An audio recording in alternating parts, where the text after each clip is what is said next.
Slide saya sudah terlihat ya? Sudah, Pak. Ya, Pak. Oke. Ya, jadi petroleum system yang harus dipahami adalah yang penting kita paham bahwa petroleum system itu ada yang namanya elemennya dan prosesnya gitu ya, elemen dan proses. Di mana elemen-elemen dari petroleum system ya, jadi barangnya seperti apa, source rock, reservoir rock, seal dan trap gitu ya. Kemudian prosesnya itu hydrocarbon generation ya dari source rock hingga dia terjebak gitu ya, terjebak dalam trap ya. Ada terakumulasi, kemudian trapping mekanismenya seperti apa. Oke. Nah, ini skematiknya ya, menggambarkan petroleum system ya. Ini yang model idealnya seperti itu. Nah, yang akan kita lebih bahas ya di perkuliahan kali ini adalah mengenai porous media ya, yang dalam konteks ini adalah reservoir rocks ya. Di mana reservoir rocks ini sebuah elemen ya sebenarnya di petroleum system, di mana ada akumulasi hidrokarbon gitu ya, akumulasi hidrokarbon. Nah, ini contoh-contohnya saja ya dari reservoir rocks ya, seperti yang kita lihat ya, ada sandstone gitu ya.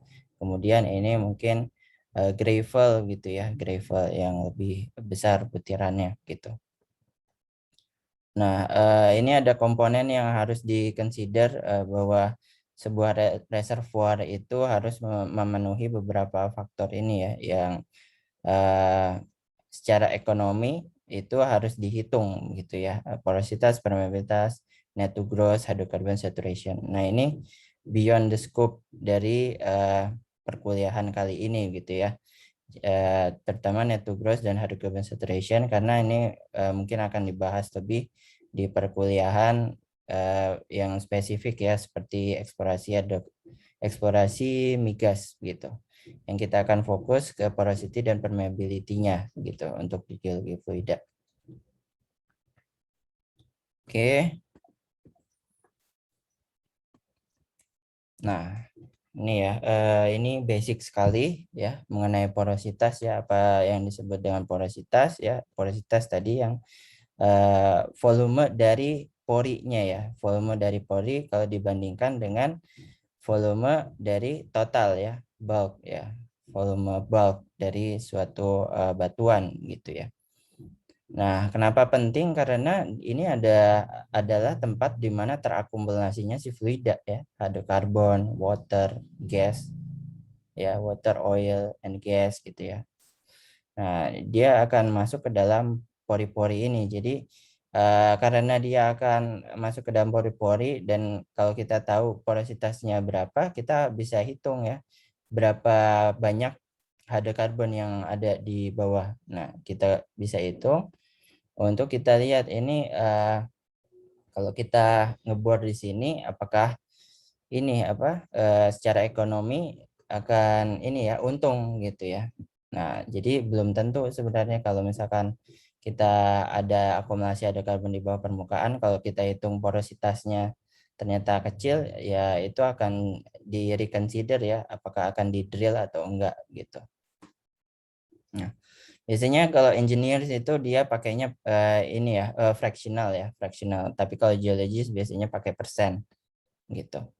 Nah, ini kalau di karbonat ya, kalau di karbonat biasanya dia kalau udah jadi rocks ya, dia porositasnya dari 1 hingga 35% gitu. Dia range-nya sangat bervariasi sekali karena proses-prosesnya lumayan kompleks ya kalau di karbonat yang akan mengontrol porositasnya gitu. Kalau ini penjelasan mengenai apa yang dimaksud dengan total porosity ya, total porosity dengan effective porosity ya. Jadi kalau total porosity bisa juga disebut absolute porosity ya. Itu adalah total dari void-nya semuanya, total dari void ya. Apakah dia berkontribusi kepada fluid flow? Itu masuk juga ke dalam total porosity ya. Nah, lain halnya dengan effective porosity. Nah, ini porositas yang dia interconnected ya artinya interconnected, dia akan berkontribusi terhadap fluid flow gitu. Nah, jadi sebenarnya total atau absolute porosity ini adalah effective porosity ya, ditambah dengan porositas yang tidak connected gitu ya. Nah, ini rumus-rumusnya ya.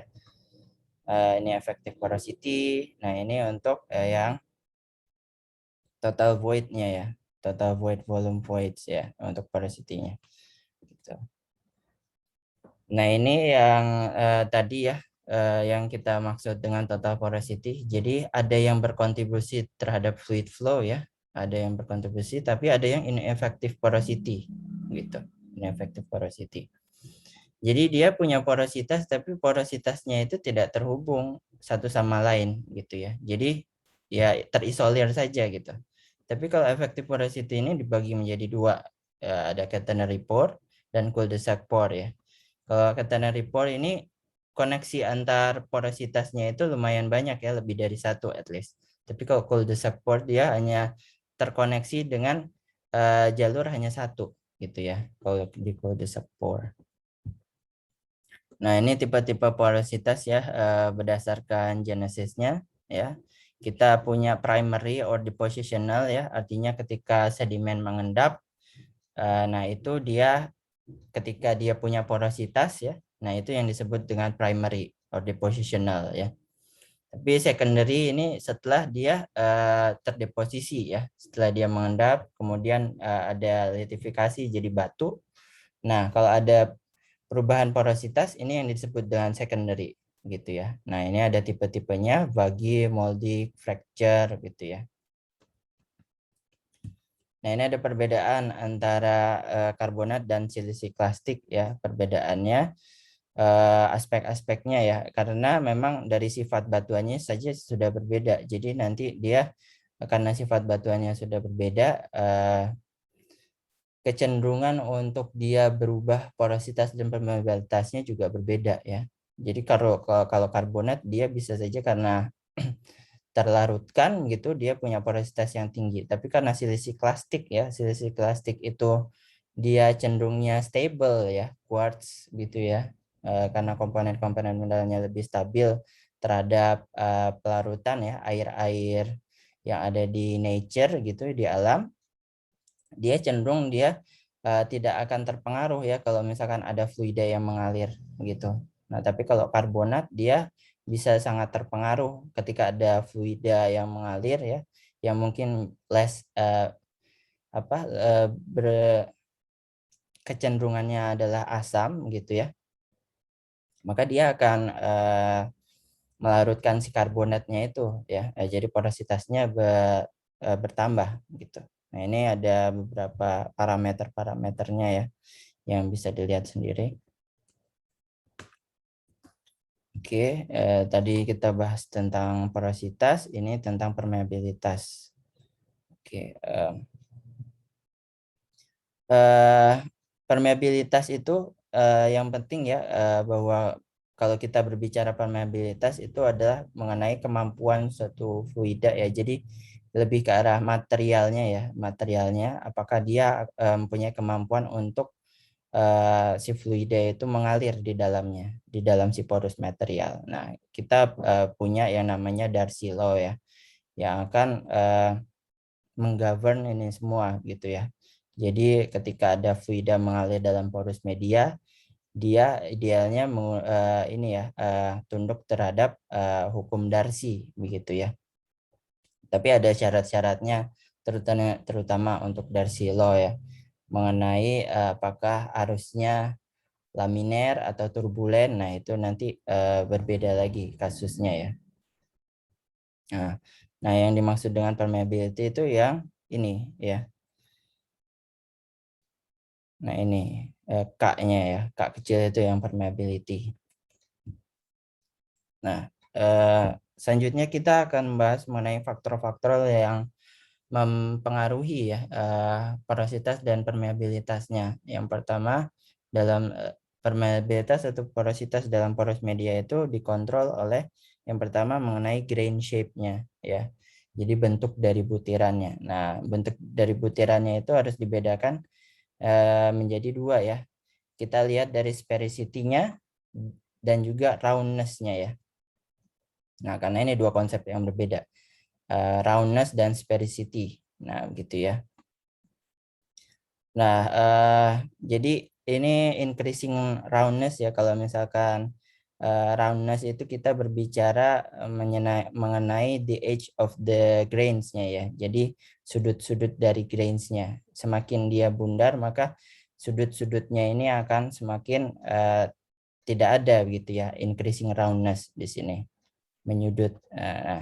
Jadi nanti istilah-istilahnya ada very angular, angular, subangular, subrounded ya, sampai well rounded gitu. Tapi kalau kita berbicara sphericity, kita tidak berbicara mengenai ininya ya, apa corner of the grains-nya, bukan mengenai corner of the grains, dia lebih melihat kepada apakah dia spherical gitu ya, spherical gitu. Nah, apa hubungannya antara spherical dengan porositas dan permeabilitas ya, bahwa ini menurut Fraser ya, bahwa porositas itu akan cenderung untuk berkurang ya dengan sphericity begitu ya.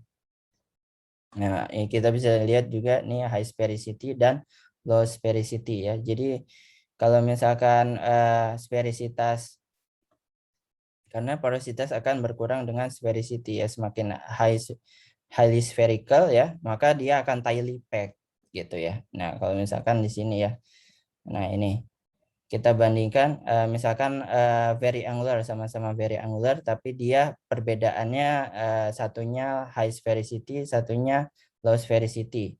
Nah, ketika ada suatu pressure ya begitu, nah kecenderungannya yang high sphericity ini akan cenderung tightly packed ya, tightly packed terhadap pressure yang ditekan gitu.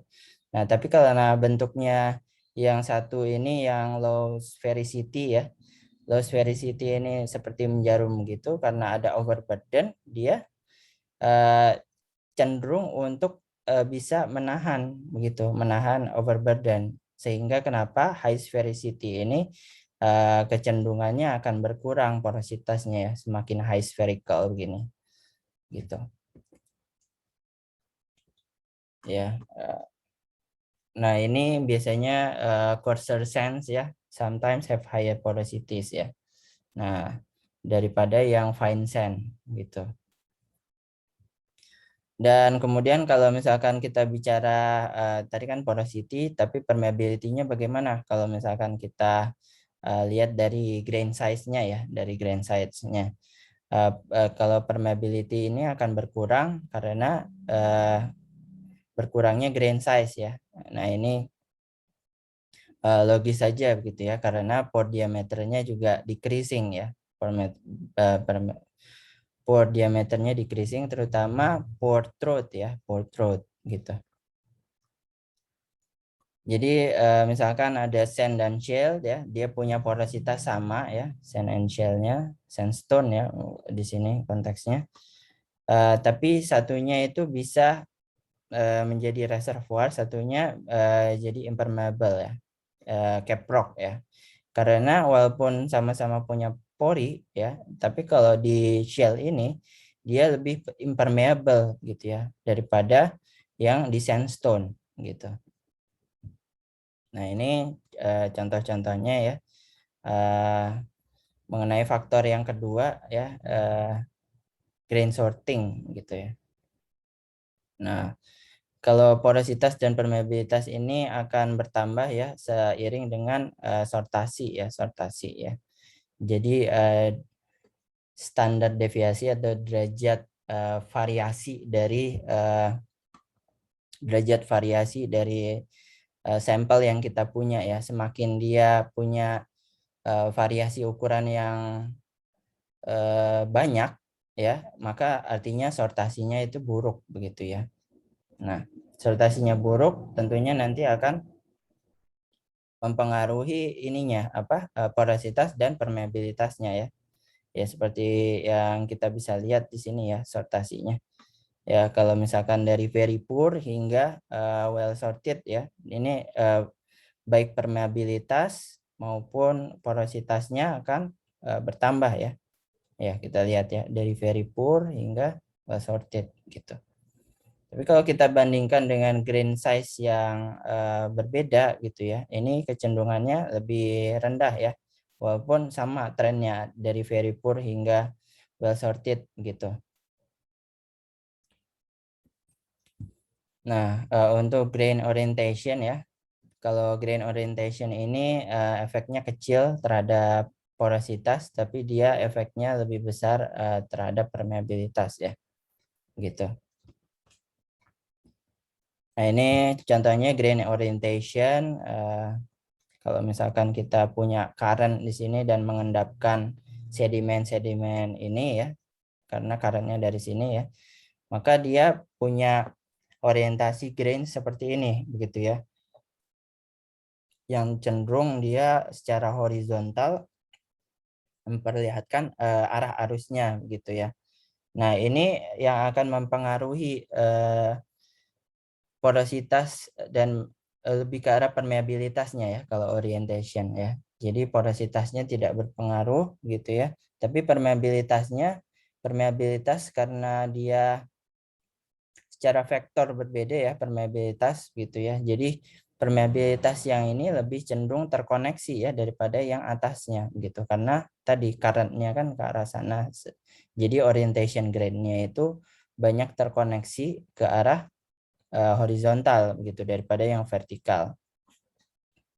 Nah, ini juga ini khusus ya. Jadi ada sebuah riset yang memperlihatkan bahwa ada perbedaan antara aeolian deposit dan deposit yang tersedimentasikan oleh media air gitu ya. Dimana kalau misalkan dia aeolian deposit ya tersedimentasikan karena media angin ya, dia biasanya memiliki forset ya, forset yang di sini lebih kasar gitu daripada yang di two setnya ya. Seperti itu. Nah, kalau misalkan di aqueous deposit dia lebih cenderung lebih kasarnya itu yang di bawah begitu, di two setnya ya daripada di four setnya begitu. Sehingga apa? Ini akan mempengaruhi ya karena grain size tadi mempengaruhi porositas dan permeabilitas secara vertikal dan horizontalnya begitu ya. Nah, kalau di sini kita lihat yang aqueous deposit ini karena grain size-nya itu lebih cenderung ke bawah maksud saya grain size-nya itu bertambah, maka permeability-nya increasing-nya ke bawah gitu ya. Nah, kalau ini permeability-nya increasing-nya ke atas ya, karena grain size-nya itu lebih kasar di atas. Nah, ini satu contohnya saja, misalkan di fluvial gitu ya, kita ini setting fluvial, ada point bar yang biasanya dia finding upward channel yang blocky. Ini nanti kalau misalkan menjadi suksesi begitu ya, suksesi sedimen dan ada di sumur kita nanti akan mempengaruhi porositas dan permeabilitasnya gitu ya.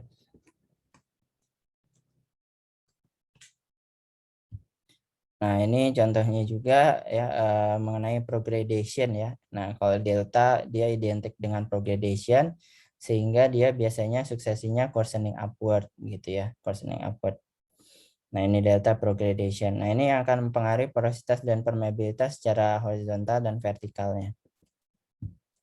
Nah, ini contohnya juga ya dari channel kemudian dibandingkan dengan barrier bar gitu ya. Kalau misalkan dia channel ya channel, nah ini lebih tepatnya mungkin point bar gitu ya, dia punya kecenderungan decreasing ya grain size-nya finding upward. Nah itu juga artinya permeability-nya juga decreasing. Tapi kalau di barrier bar gitu ya yang di transisi dia kecenderungannya dia coarsening upward gitu ya, coarsening upward sehingga permeability-nya juga bertambah secara vertikal ya, terutama ke atas gitu. Nah, ini contoh-contohnya juga. Oke. Kemudian apa pengaruh diagenesis ya. Jadi diagenesis ini akan mempengaruhi kualitas reservoir ya, porosity dan permeability-nya. Jadi diagenesis mungkin sudah dapat juga di sedimentologi bahwa diagenesis pada intinya adalah proses yang terjadi setelah sedimentasi gitu ya. Setelah menjadi batuan, proses-proses apa saja yang terjadi gitu ya. Nah, ini yang akan dibahas mengenai efek diagenesis ya. Jadi lebih ke arah post depositional gitu. Post depositional kalau diagenesis. Tapi batasnya itu adalah sebelum metamorphism gitu ya. Kalau dia udah metamorphism berarti prosesnya udah berbeda gitu. Nah, ini salah satu contohnya ya bahwa reservoir quality ini punya kecenderungan dia berubah karena kompaksi ya, kompaksi sehingga yang tadinya sedimennya memiliki porositas yang besar, kemudian seiring dengan kompaksi ya, seiring dengan adanya proses kompaksi, tentunya dia akan memiliki porositas yang lebih kecil ya. Nah, gitu. Nah, itu bisa juga dilihat dari tren kalau misalkan kita punya data-data porositas dan depth ya, kalau kita ukur misalkan porositas di depth segini gitu. Nah, ini kan kalau kita lihat sekitar 35% ya di depth segini. Nah, ini kita plot. Nah, ini akan punya yang namanya sebuah porosity gradient gitu ya, porosity gradient. Di mana ini ada perubahan begitu ya, perubahan porositas terhadap kedalaman begitu. Nah, ini ada riset yang dari Naglegel ya 1978, dia membandingkan antara volcanic sand ya di Jepang, kemudian Arcos North Sea dan juga quartz arenite ya. Nah, ketika diplot ya di tempat ini di setting yang berbeda ya, ternyata ini ada sebuah pola ya. Sebuah pola ternyata volcanic sand Japan ini porosity gradientnya berbeda ya. Nah, porosity gradientnya ya, gradient Y per X-nya berbeda begitu. Beda dengan Arcos North Sea. Nah, ini karena barangnya juga berbeda. Nah, dia melihat bahwa ini dipengaruhi oleh stabilitas dari mineralnya ya. Nah, stabilitas dari mineralnya. Semakin dia mineralnya texturally matured ya seperti quartz ya, dia cenderung memiliki porosity gradient yang ini ya kecil ya, porosity gradientnya gitu kalau kita lihat. Nah, jadi dia bisa memiliki porositas yang lebih besar pada kedalaman yang lebih dalam gitu. Misalkan kalau di sini ya, misalkan nih yang masih ada datanya ya, istilahnya di sini. Dengan depth yang sama ya, porositasnya itu akan berbeda ya karena tadi secara geologi, mineraloginya berbeda. Ya, ini quartz arenite di mana dia lebih stable daripada volcanic sands ya. Yang mungkin di situ ada beberapa mineral yang tidak stabil gitu ya. Nah, kemudian di Arcos ya, Arcos North Sea yang ada micaceous sand-nya gitu ya. Nah, ini kan kecenderungannya dia masih di tengah-tengah ya, jadi kurang stabil gitu dibandingkan dengan quartz arenites gitu.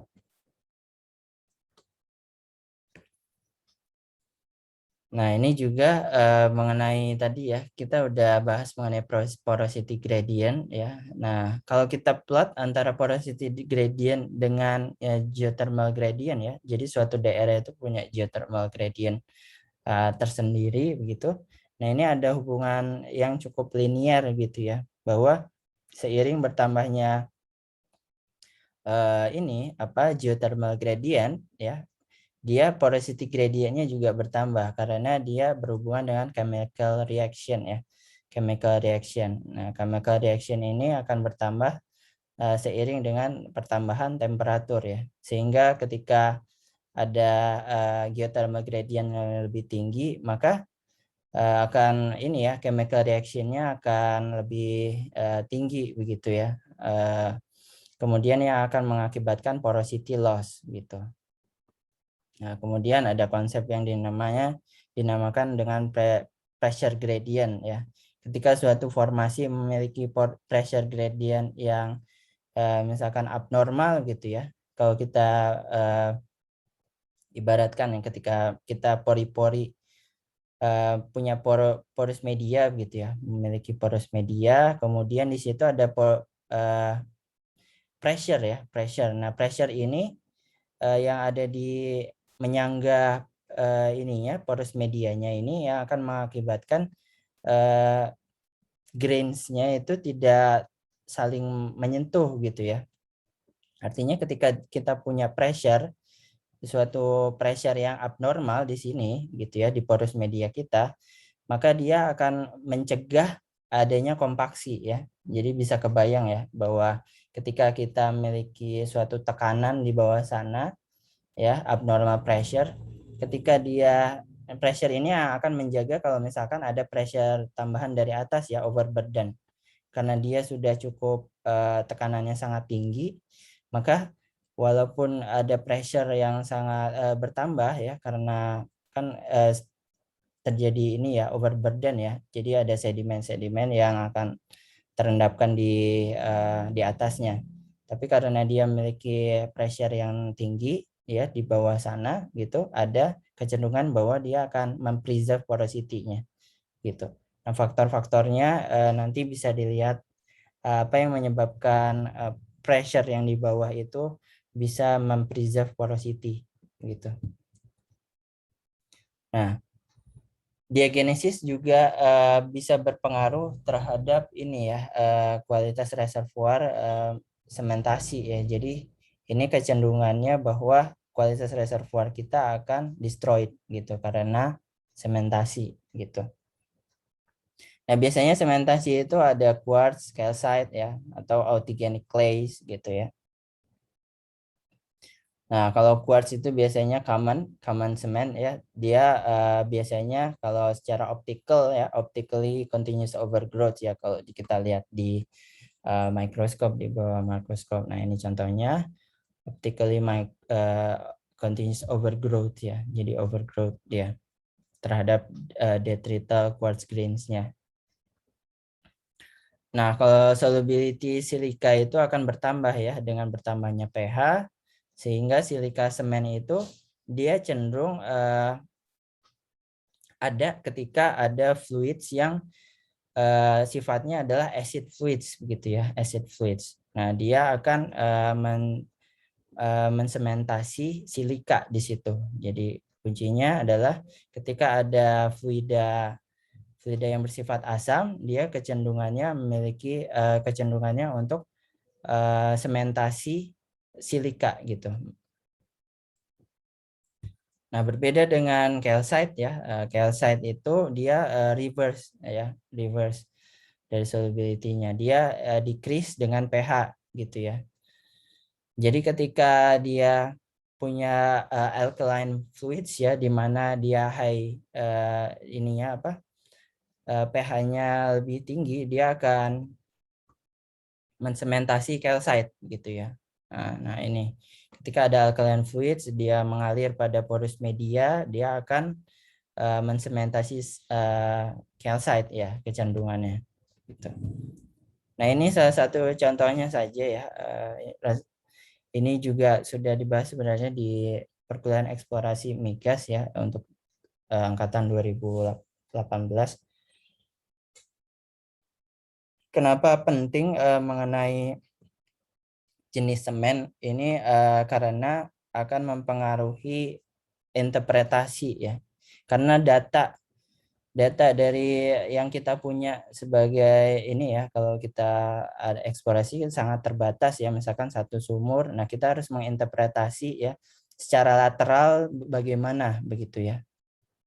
Nah, misalkan ini ada di satu sumur terlihat bahwa ini ada calcite cemented ya, envelope sand body begitu ya. Nah, kita penasaran nih di atasnya itu shale gitu ya, di atasnya shale. Nah, kemudian kenapa di bagian yang dekat dengan shale ini ada semen karbonat gitu. Nah, Nah, ini skenario-nya bisa dua ya. Jadi geologis harus berpikir terhadap alternatif-alternatif ya, alternatif-alternatif. Bahwa first skenario-nya dia adalah beneran di sini adalah karbonat sandy karbonat begitu ya, sandy karbonat.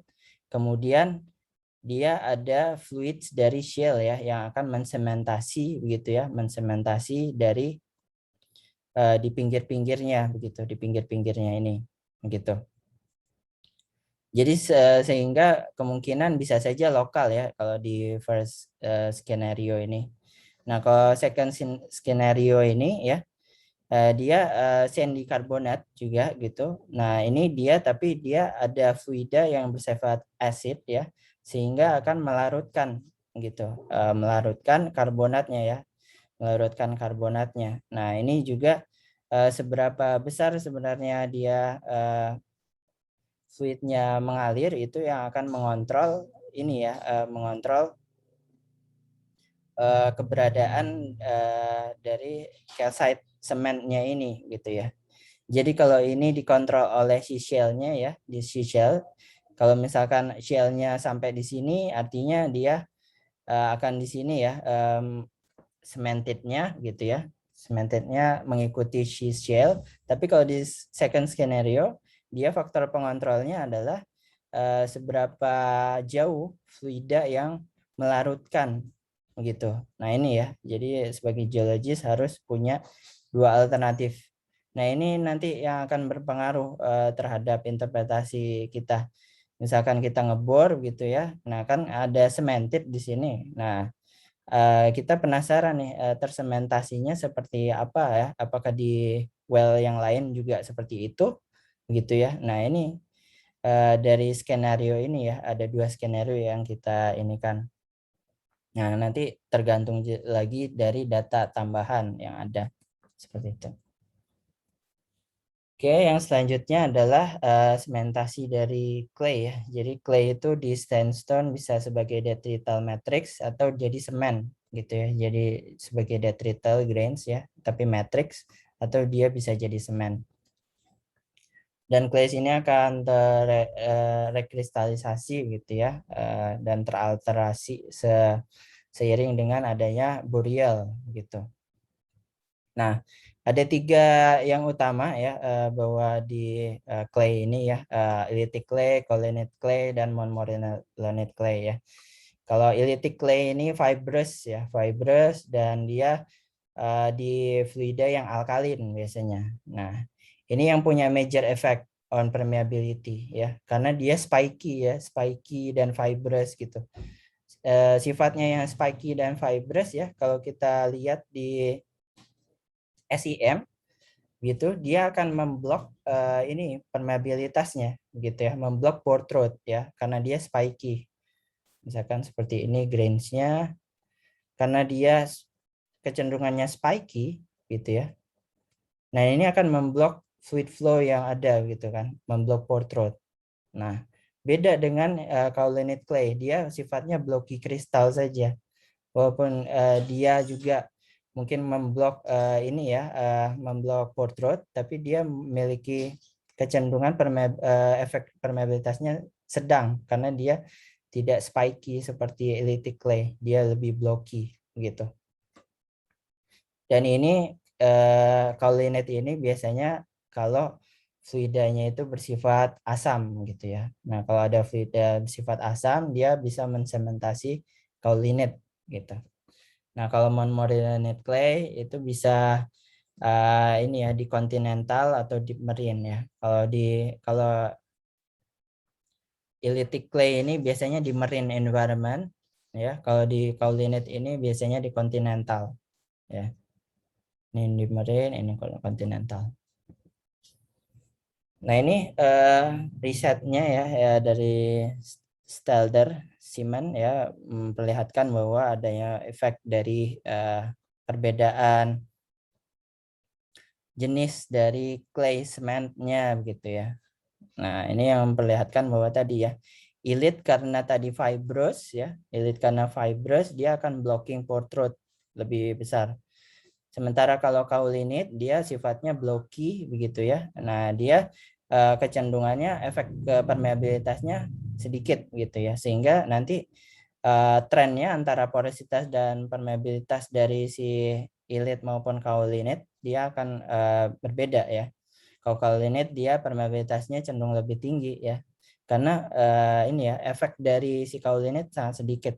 Kalau ilit itu dia bisa disastrous terhadap reservoir kita. Nah, hati-hati kalau misalkan kita punya ilit ya. Di situ dia spiky atau fibrous. Nah, ini bahwa ada kecenderungan bahwa sementasi itu ya kecepatan sementasi itu akan inhibited ya. Growth-nya itu akan inhibited seiring dengan adanya ini petroleum gitu ya. Jadi misalkan, nah ini penjelasannya begini. Ketika kita punya barang yang sama ya, barang yang sama gitu. Misalkan di sini sama-sama sandstone gitu ya, sandstone. Nah sini sandstone. Tapi satu dia terisi air gitu ya. Satu terisi air, satu terisi minyak. Itu hidrokarbon itu. Ini air. Nah ketika dia ada proses ya, proses fluida mungkin masuk gitu.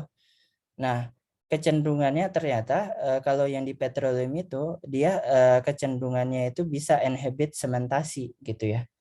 Inhibit sementasi. Nah, sementara kalau yang di sini dia bisa mengalami sementasi yang lebih banyak.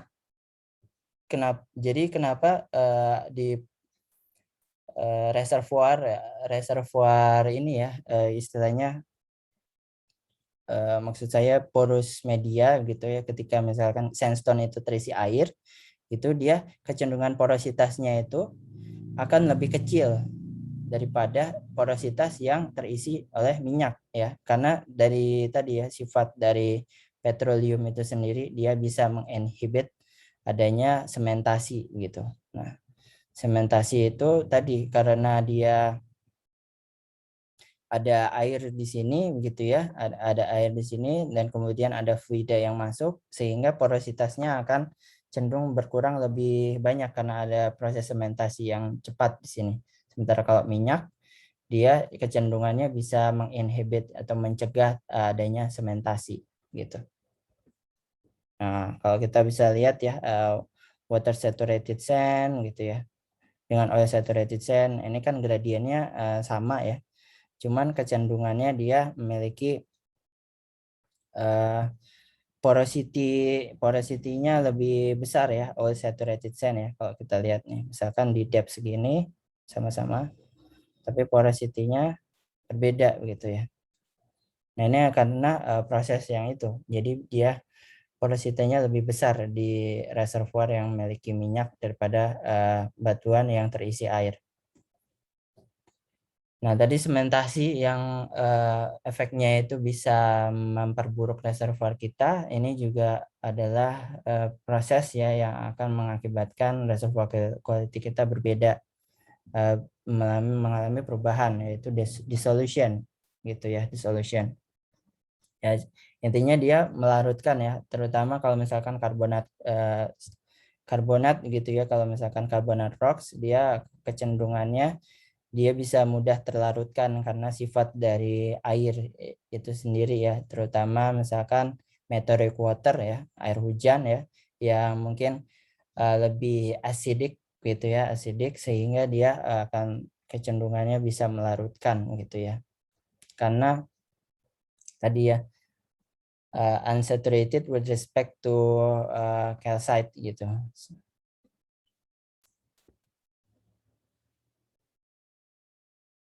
Nah, ini contoh-contohnya ya mengenai proses-proses diagenesis yang ada ya. Nah, setelah bicara mengenai efek dari porositas dan permeabilitas, kita berbicara kalau mengenai reservoir juga mengenai reservoir continuity ya. Jadi ini juga penting ya mengingat bahwa seberapa seberapa besar sih reservoir kita gitu secara geometri melamparnya gitu ya. Apakah terhubung atau dia putus-putus gitu ya. Nah, ini ya. Ini akan mempengaruhi volume dari volume oil yang kita bisa ekstrak ya dalam satu well gitu. Mengenai bed continuity dan lain-lain ya. Nah, ini reservoir continuity ya, menurut Sally itu bisa dibagi jadi 3 proses yang mengontrolnya ya. Pertama depositional, kemudian diagenetic, kemudian structural. Ya, secara depositional itu ya dia dikontrol oleh lingkungan pengendapannya, berarti ya lingkungan pengendapannya yang akan mempengaruhi continuity secara lateral gitu ya, apakah dia sheets atau elongate bodies gitu. Nah, ini misalkan kalau di bar environments ya seperti ribbon or shoestring begitu bentuknya, tapi kalau di tidal current and some alien dunes dia lebih ke arah pod seperti itu. Ya, kalau untuk channel ya seperti ini ya, elongate tapi dendroid atau mungkin belt juga gitu. Nah, ini depositional barriers ya. Depositional barriers juga ini akan mempengaruhi vertical continuity gitu ya. Tadi kan lateral continuity, nah ini vertical continuity ya. Perbedaan antara A dan C itu ini ya dari prosesnya berbeda ya. Kalau kita lihat ya di sini adalah channelnya ini bergerak secara perlahan ya. Channelnya ini. Pocket-pocket ini adalah karena channelnya ini ya. Nah, bergeraknya secara perlahan gitu ya. Kalau misalkan kita punya meandering system perlahan, perlahan mungkin ke arah sini lagi. Sehingga seperti ini stackingnya gitu. Nah, ini mungkin dia lebih ke arah medium gitu ya, medium ya, lebih agak lebih cepat gitu ya, agak lebih cepat, tapi dia mungkin pengendapannya ini ya dari secara pertumbuhan antara vertikal dan horizontalnya berbeda gitu ya pertumbuhannya. Kalau misalkan kita lihat ya, kalau di sini kan dia laterally stacked ya, laterally stacked, tapi ini vertically stacked gitu. Gitu. Jadi dia secara vertikal stackingnya gitu ya kalau di sini. Kalau di sini lebih ke arah stackingnya lebih ke arah horizontal gitu. Nah, kalau yang di sini dia channelnya itu bergerak secara cepat ya, secara cepat sehingga dia terisolir seperti ini. Jadi nanti akan mempengaruhi kalau misalkan di sini kita ngebor gitu ya, karena reservoirnya sandstone-nya terhubung, ya sudah. Jadi kita punya suatu efisiensi ya, efisiensi. Jadi tidak perlu untuk mengebor banyak sumur di sini ya. Kalau misalkan dia kecenderungannya seperti vertically stack dan terhubung. Tapi kalau misalkan di sini kan dia terisolir ya. Jadi kita kalau untuk minyak yang terjebak di sini ini shale ya, ini shale ya. Ini shale. Nah, kalau minyak yang terjebak di sini ya cuman ada satu sumur di sini gitu. Mungkin kita bisa juga sih pakai ini ya, horizontal drilling ya. Jadi ada inclination gitu. Tapi nanti dia lebih tidak efisien gitu ya. Nah, ini pengetahuan ini yang harus kita sebagai geologis informasikan gitu ya. Apakah reservoir kita itu secara continuity itu terisolir atau saling terhubung gitu. Nah, ini yang mengontrol ya proses geologinya gitu. Nah, ini ya contohnya kalau misalkan kita ada diagenetic barrier seperti semen ya. Tentunya nanti kalau ada diagenetic barrier di sini ya kita hanya bisa mengambil minyak ya yang ada di sini gitu ya, mengambil minyak di sini karena otomatis di sini kan tidak ada aliran karena dia tersementasi ya di sini kalau ada genetik. Nah, ini juga di sini. Nah, ini berarti kita harus punya well lagi gitu ya untuk nyedot minyak di sini gitu. Nah, apalagi kalau di sini ya mungkin ada sebuah lensa-lensa lempung gitu ya, lensa-lensa sempung nanti berbeda gitu. Nah, kalau structural barriers ya berbeda dengan yang diagenetic barriers, dia dikontrol oleh struktur ya. Struktur biasanya sih dia bertindak sebagai barriers ya, tapi juga ada beberapa yang dia permeable. Jadi dia bisa juga sebagai jalan ya, fluida hydrocarbon gitu ya. Ya itu ada analisisnya sendiri untuk melihat apakah faults-nya yang ada di lapangan kita, apakah dia permeable dan impermeable, ada metodenya sendiri begitu. Kalau open faults ya dia beneficial ya, karena dia akan mempengaruhi adanya migration ya. Jadi ada migration yang nanti akan terakumulasi di reservoir.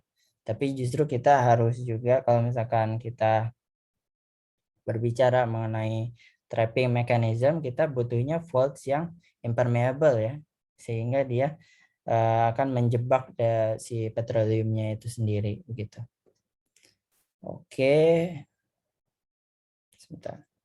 Ya, barangkali demikian ya untuk paparan dari saya.